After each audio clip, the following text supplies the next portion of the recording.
Hi guys! So for today's video, i-share ko sa inyo yung mga products na talagang super duper ginamit ko for the month of April. Take note, for the month of April, I know it's almost pa-middle na ng May, pero you know, better late than never. Because I have a couple of really good products to share with you guys. So, umpisahan na natin. So, unahin natin sa skincare, and I hope hindi nyo narinig yung electric fan kasi I cannot without electric fan. It's so mainit. Anyway, skincare muna tayo. Actually, for like the majority of April, ang skincare talaga na ginamit ko. Gumawa ako ng skincare trial, and I hope napanood nyo na yung video para doon talaga kompletong information about these products. This is the fresh Skinlab Watermelon Youthful Bliss. This one is a sleeping pack, and then this one is the jelly peel. Gusto ko yung jelly peel like for the majority of month of April kasi this is a very mild na exfoliator.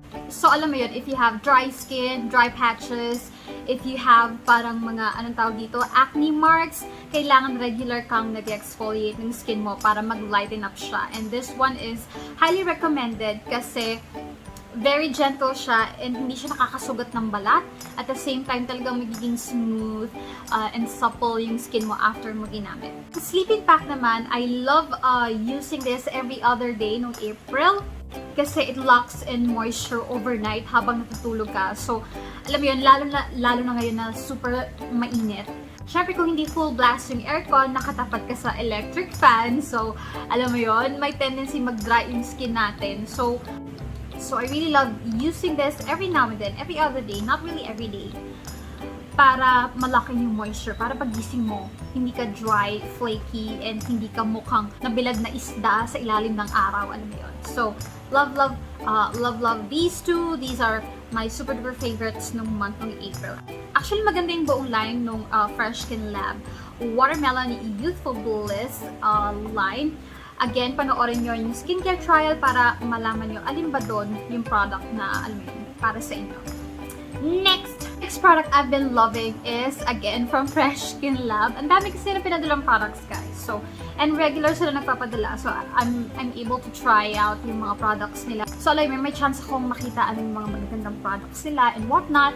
And isa sa mga pinaka-favorite ko, lalo na ngayong summer, is yung Milk White Tone-Up Sun Cream. Every day, guys, kahit nandito lang ako sa loob ng bahay, naglalagay ako ng sun cream. Kasi, alam mo yun, kahit nandito ka sa bahay, yung init nung, alam mo yun, yung init ng panahon ngayon, yung hangin na pumapasok, hangin na nag-blow ganyan, and gaya halimbawa ngayon, yung araw dyan sa bintana, so alam mo yun, na arawan ako ng bongga-bongga, and sometimes lalabas, bibili ng soft drinks, whatever. So, may mga times na hindi sinasadya, kailangan mong lumabas at maarawan ka.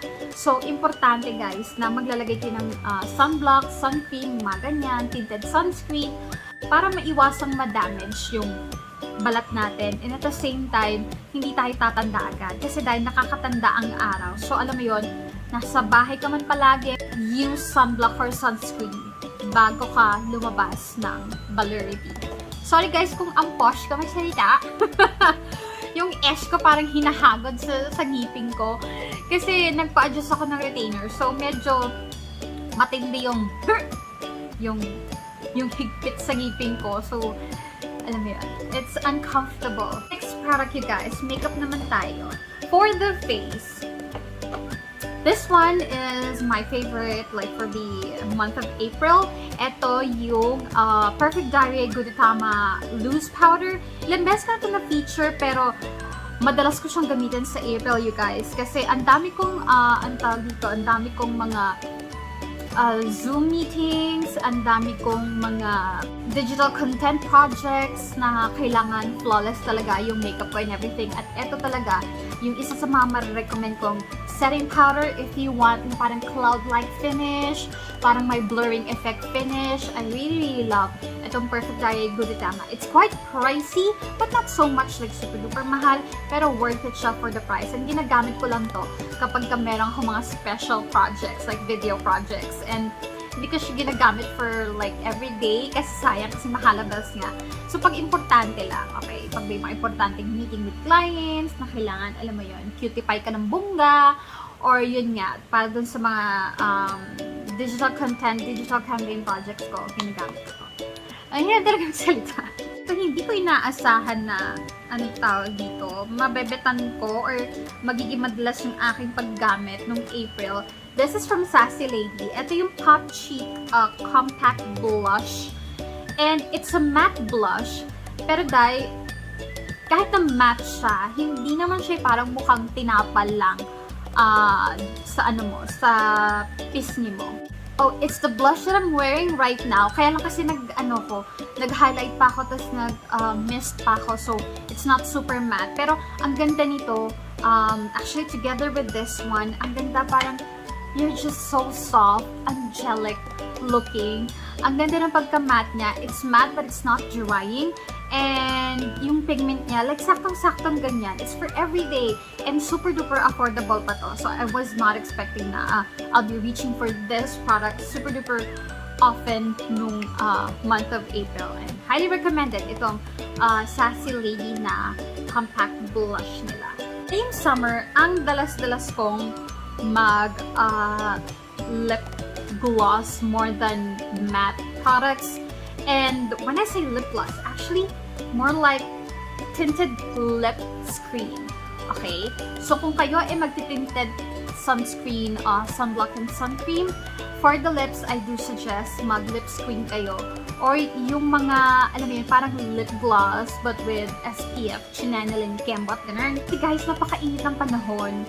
And alam mo, hindi mo namamalayan, nagiging dry din pala yung lips mo. Nag-chop yung lips mo. Lalo na kapag hindi ka mahilig uminom ng tubig, aminin. So, ang talagang gamit na gamit ko is itong from Sunglow by Fresh Tinted LIPSCREEN. Ayan. Ito yung, I do believe, collaboration with May. And ito yung tatlong shade. At pinagpapalit-palit ko siya everyday. Depende sa mood ko. If I'm like super jolly and happy, I would go for Very Berry. And then, pag gusto ko na medyo sexy, I'd go for Sangria. And then, kapag gusto ko ng like super summery lang talaga, I'd go for Sunkissed. And eto napansin ko, pag ginagamit ko to, hindi nag-chop yung lips ko, hindi siya nagda-dry. Kahit sa gabi, bago ako matulog, naglalagay ako nito. Para pagising ko sa umaga, hindi naman mukhang Sahara Desert yung aking lip choke. So, I do recommend na bukod dun sa mga favorite nyong matte lipstick, matte liquid lipstick and whatnot, or kahit yung mga lip glosses, go for glosses na may tint na, ano mo yun, may lip protection pa or may lip care. So, highly recommend itong Sunglow by Fresh. Next lip products na talagang gusto kong gamitin for the month of April is itong sa Generation Happy Skin Kiss and Bloom Glossy Tint. It's tint, but it has a little bit of sheen. Pero alam mo, hindi siya lip gloss type. Para lang talaga siyang lip cream na, alam mo yon, medyo may sheen. Hindi gloss, hindi shiny, shimmering, splendid. Just sheen. And you guys, ito na siguro yung parang pinaka-natural looking lip tint ever. Sorry, meron pala akong lip mark dito. Oo, ito yun eh. Tinry kong gano'n. I'm also loving this lip product. I'm going to show it on my IG soon. So this is the shade Tan. Actually, Tan. And then the other shade is Crimson. Ayan. So si Tan, siya yung mala orangey. And then si Crimson is yung mga mala berry, pinky, ganun. And I love this glossy tint, you guys, kasi hindi siya nakaka-dry ng lips. And hindi siya yung glossy tint na nagsisettle dun sa gitna lang. Talagang evenly spread siya. And then, it's gonna, parang habang tumatagal, yung finish niya, nagiging like, parang kulay talaga ng lips mo. So, I really love that. And it's really perfect for the summer. And it's very, alam mo yun, very mabilis lang to use. Ganun mo lang. And then, you pucker your lips. And then, you're good to go. So, yeah, I really love itong Happy Skin Kiss and Bloom Glossy Tint. Okay, so what else? Actually, yun lang. I have, abangan ninyo for the month of May, yung ating May favorites. Oh my God. I have this skincare. May ginagawa akong skincare trial ngayon, guys. Abangan ninyo. Sinabi ko na ito rin sa previous video ko. Abangan ninyo. Ganda, day. Ganda. Oo. Anyway, that's, I think that before the end of May, mapopost ko na yon, yung skincare trial. Yeah, that's it for today's video, guys. Thank you so much for watching. Kung meron kayong mga product suggestions, comment it down below and I'll try to look for them, try them out, and give my thoughts. And thank you so much for watching, and I'll see you in my next one. Bye bye!